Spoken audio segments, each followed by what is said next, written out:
I'm Vin. I'm Sori. And this is THERION, Birth of Venus Illegitima. For the big homie, Daniel. Yeah. This is going to be... have we done any THERION? Yeah, I think so. I feel like that name is really familiar. Yeah, I actually think we've done... I remember, that's one of the best band metal names. Yeah, we've done two. Siren of the Woods and then The Rise of Sodom or something like that. So, this is going to be an interesting one. So, okay, so let's do it. THERION, Birth of Venus. Let's do it.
work. Wow. That was amazing. Yeah. I really Yeah. like this song. Yeah. I really like this song. I love. Do they do that without? I gotta go check on the other two Therion songs we do, because that's how they sound. My God. Oh, That's very, very, very, very let's beautiful. see. The name of this record, I mean, the name of the album that it's on is Vovin, which we did the Rise of Sodom and Gomorrah. Mm-hmm. That was the opening track, and then there was the Birth of Venus, Illegitima, and then the other song must have been from another album. But good God, this It was just beautiful. such good songs have been recommended recently. Yes, I like the colors that they even put this video in. Yes, I love it. Like added to the whole. It's that sepia color. Yeah. That we but it's a rich. We one. should do that. So you put sepia. I will. It's not gonna look as good as this. What type of dance is that she's doing? I don't know. It just sounds like kinda interpretive dance to me. That's the kind of stuff I do a lot. Yeah, it's like she's just feeling the music. I think it's just no rules or anything. Yep, that's my favorite kind. And considering the subject matter of the song, I think it's fitting, probably. For sure. I do this whenever I feel like inspired, or like usually when I feel a lot of pain in my soul, I do it. Mm-hmm. Like, I mean, obviously there's a lot more. There's usually a lot more moves than these 3 that she does, but with the whole Black Lives Matter and everything that's going on with that, like When you get stressed out. no, when I was very, very sad or very upset about it, it was Oh. like kind of like an interpretive prayer, like dance to God. I don't know. I don't know. But it was a cool moment. Orion was just throwing his food on the floor. I just did my thing. It's probably the equivalent of throwing, The tomatoes. the rotten tomatoes at people. I'm like, how is that not interesting enough to watch? You'd rather watch your food fall to the floor? Anytime I hear Gregorian chanting, I'm like, yo, you can't lose, yo.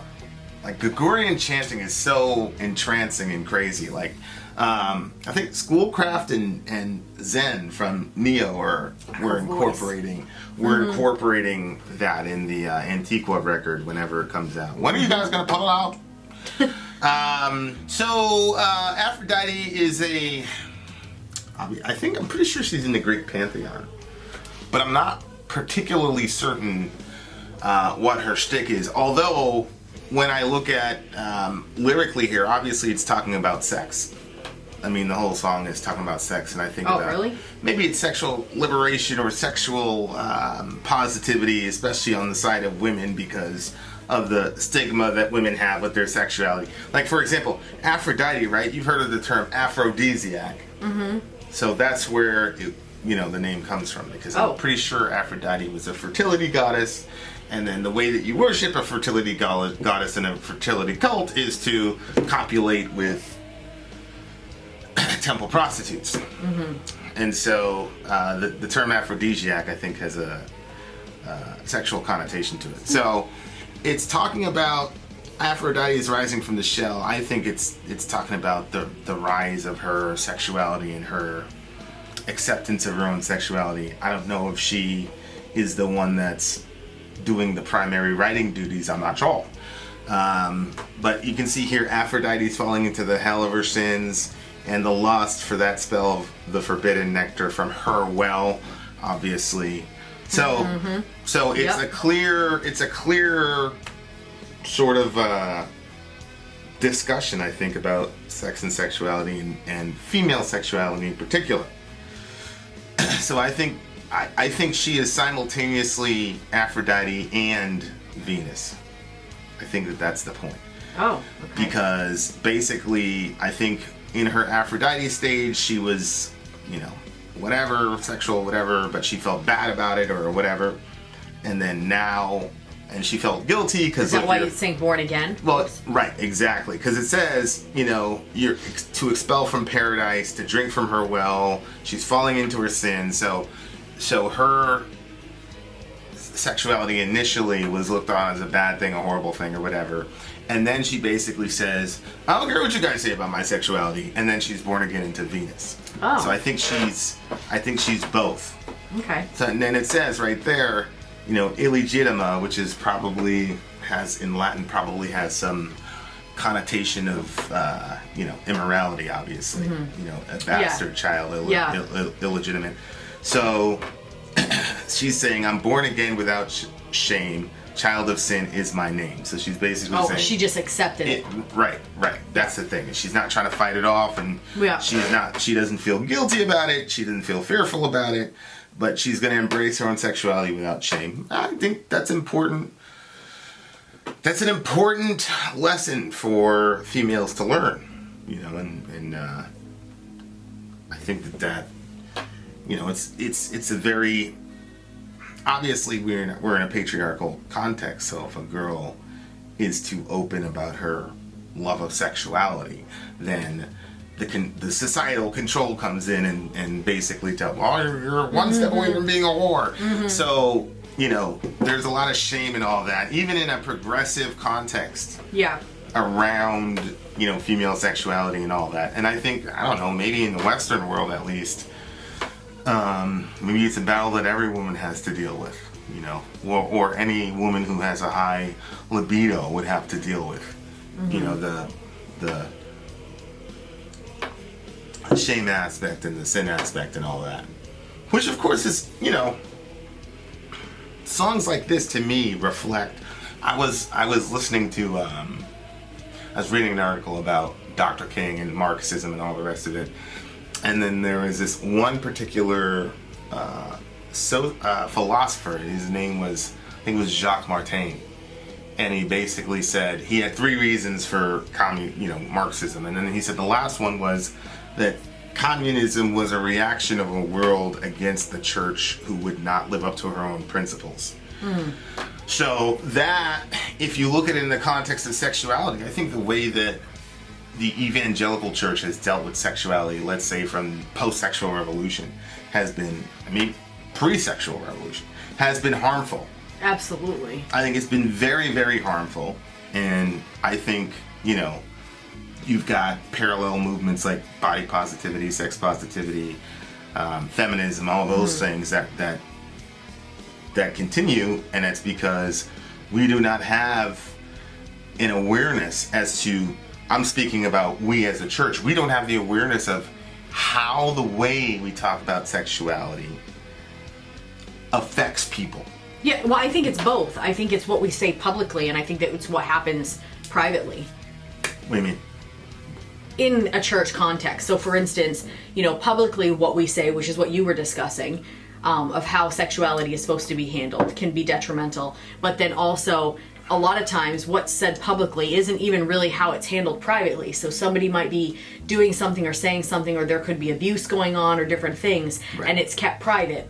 And that is, like, there's kind of like that understanding. I mean, I can't speak for every church, but, you know, there's kind of this understanding that you're basically kind of safe in the church. It's weird because it seems like the male sexuality part, from the experiences that I've seen and heard and had, is that the male sexuality is not deemed as wrong or bad, even when it is very bad. Right. And then female sexuality is looked at in such a negative context, or it's really like hyper criticized and kind of put in very precarious and awkward situations. So I guess he's allowed to have a bunch of freedom in it, even with, you know, in the church context, but they don't publicly make it seem like that. Right. But privately it's like that. And then for her, she kind of has to just go along with it, because if she says anything, then that's going to be demonized, and she's going to look like the demon in the whole situation, or the Jezebel, or, you know, what have you. Yeah. No. Yeah, I completely agree. And I think... So, like, publicly what's said to people that are not a part of the church, what they say can be harmful. But then what's happening within the church that people on the outside wouldn't know about, it's harmful in there too. So... Right. Yeah, it's absolutely horrible. Yeah. Absolutely horrible. And so you put all this pressure and condemnation on people. And look, I you know, like, I would prefer that all the kids wait till they're married you know, to have sex, and, you know, I talk to them about what the Bible says, and I had pretty candid conversation with the boys. I mean, I don't know, you know, you can talk to the girls about that, but, you know, like, you cannot control that, right? Like, you cannot, and I think those types of insults and scarlet letters and all that are designed as a psychological deterrent for the rest of people. Like, look how I treated it, look how this girl got treated, don't you get any crazy ideas? Yeah. So, you know, I think Christians have a hard time even talking about sexuality outside of a lawful, unlawful paradigm. That's kind of what everything has been whittled down to, and you kind of see it in the secular world too, where everything is whittled down to consent. Which also has disastrous effects. And what I mean by that is that consent is a bar, but it is not the ultimate bar as to whether or not you should engage sexually with a person. Consent should be axiomatic and go without speaking. Unfortunately, that's not the case that we're in. But what I'm saying is there's other issues around sex and sexuality that should be guiding our decisions. And so what I'm saying, I get it. In the church, I don't think... Well, John Paul II wrote this book called The Theology of the Body. But who wrote it? John Paul II, okay. Pope, three popes ago. And he did touch on sexuality in it, and, you know, I thought he did a decent job, but there just isn't a real... Anytime you hear evangelicals talk about sexuality, it's always about, you know, make sure your kids don't have sex before marriage, and then make sure your husband's not watching pornography, you know what I mean? So it's all in the context of law, what you can and cannot do, instead of the positive aspect of why you have sexuality in the first place. So that's the issue, is why is there sexuality from a biblical worldview? There are a multitude of reasons for that. And why is the rule and all the rest of it? So I just think we've just done a horrible thing. And I think that, like, the societal condemnation angle is just a very fearful way and lazy way of framing the discussion. Yeah, because guilt and fear can keep people where you need them to be without you having to put that much work into it. Correct. And you don't have to answer any deeper questions. No. And you don't have to, you know, you could just say, oh, that's So, I mean, there's a lot that's happening here in this song as far as what I'm seeing in relation to the lyrics and, you know, how she was engaging with the song. And again, I'm not certain if she's the lyric writer or whatever, but if she was, I thought she did a very, very good job. Very good job. Sonically, man, like, it was just beautiful. What were you thinking as you were hearing this song? I felt like that the type of feeling that you feel when you see art from old, like the different Renaissance paintings and stuff like that, like that sound kind of like pulled that feeling, but it also kind of like took a feeling of like something from the future and brought it to the present, but then it kind of like, I don't know, it just like encapsulated past, present, and future all into one sound that kind of just carried you, and I really, really, really liked it. It was very, very beautiful, and her voice wasn't like sometimes a voice kind of has like an eerie sort of sound to it. It wasn't like a creepy sort of sound. It was just, but it had like that, I don't even know how to explain it. I don't know. It was a very, very, very beautiful sound that, like, sometimes sounds make you think of specific things, and they're like, that voice specifically fits that person. Right. This one was not so much about her, but it was about something that she was trying to convey, which obviously was the message in the song. And so I just thought, you know, it was just incredible. And even like the dance that she was doing, it didn't necessarily bring the attention to her and stop at that point. It kind of just carried into something deeper, something more. And I just really, really... That's why I love live videos because you can see how the music is affecting the artist. Yes, but sometimes it destroys the song for you. When you see them live, you mean? Yeah. I'm like, so this really... When did that happen? Well, that was a show that we went to, but we remember I was like, what is going on? Like, these people hate their own music. Oh, You yeah, know? yeah. Shout out to them. Don't even. I'm not gonna say that. Don't even. There'll be a bunch of pitchforks out here. People. Yeah. I was more fascinated by how bored he looked with his own music than I was with the music itself. It's definitely a downer when people, you know, and I always try to say, like, how would you feel if you had to play the same song literally 10,000 times? Like, after a while, you know, it's gonna get old. But there are people that do it. I mean, look at Korn. Yeah, although I think with Korn, they've been through so much turmoil in the last 10 years that there's enough there for some real angst. Yeah. You know what I mean? Yeah. Like, I mean, good Lord. Yeah, man. So the guitar work here was crazy. The guitar work was crazy. The melodies, the solo, all that jazz. I love the aesthetics. I pray to God that this thing doesn't get blocked. Because we don't blocked, you gotta go see it. Because we don't cut the videos, the record label will block us, right? So they'll just not let you upload the video. So fingers crossed, because I want you guys. Watching the video is part of the experience of the song. Yeah, absolutely. And they didn't do a bunch of rah hooey, but they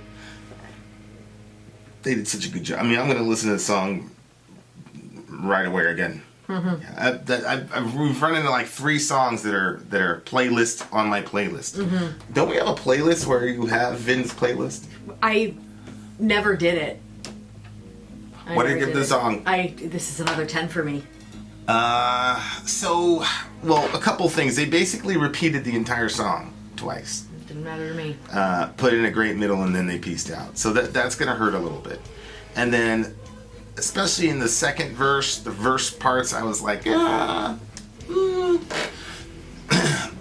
I was waiting for the chorus, and to me, that's always a bad sign. However, the strength of this song is so much stronger than any weaknesses of the song. Ooh. It's gonna get a 9.8 from me. There we go. Actually, I lied. It's a 10 from me. I gave the other band like a 9.5 or 9.8 or something like that. I can't do these guys like that.